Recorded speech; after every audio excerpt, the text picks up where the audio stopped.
Since Navajo people emerged into the world in which we live today, we were gifted with songs and medicine that guide us on how to live through the days and nights of each year. These songs and medicine that were given to us continue to heal and lead us today in all we do, including how we choose to govern ourselves.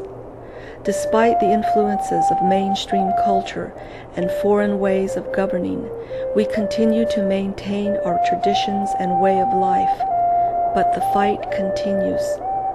Once again, we Navajos are challenged with a foreign plan that goes against Diné philosophy and the traditional ways we have been taught to apply it to our lives before making important decisions that affect our children and elderly. The challenge placed before us today is the Navajo Nation President's plan to reduce the Navajo Nation Council from 88 members to 24 members. Unfortunately, we are being forced to make a hurried decision through a ballot election that could drastically reduce our voice, negatively impact our health and welfare, and set back our chapter development. Much like Navajo language and tradition is learned and acquired at the community level, so is our leadership, as our Nat'ani have shown us through the generations. If the Navajo Nation Council is reduced from 88 members to 24 members, we would move closer to a foreign way of government and further away from the guidance and insight given to us through our songs and ceremonies.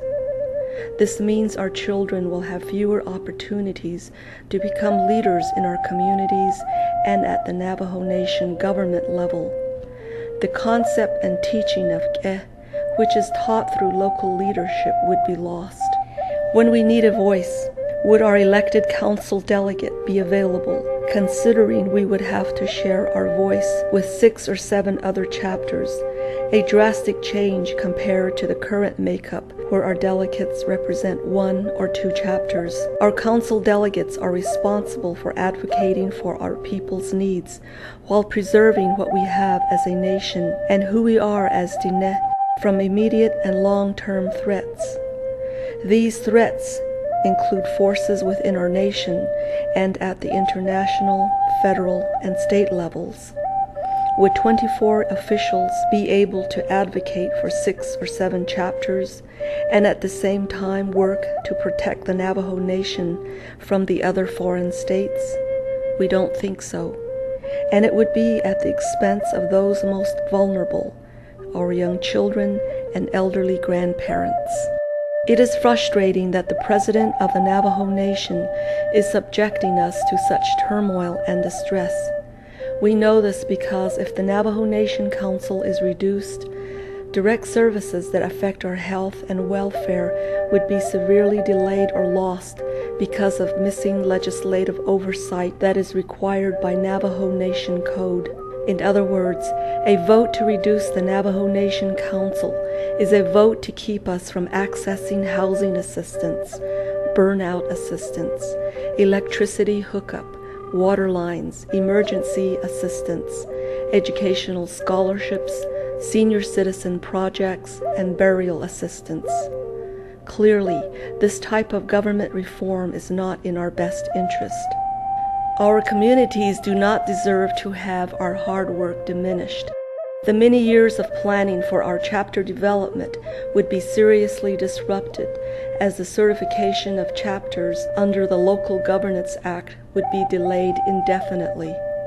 Without the necessary legislative oversight as set forth in the Navajo Nation Code, our chapters would have to wait even longer to realize our goal of local self-governance. Regrettably, the Navajo Nation President is an election away from moving us closer to a consolidation of power that sadly the nation has already experienced. Do not be fooled. The President says the authorization of line item veto power will eliminate further disenfranchisement of the Navajo people. Hasn't history already shown that too much power at the central government level does just that?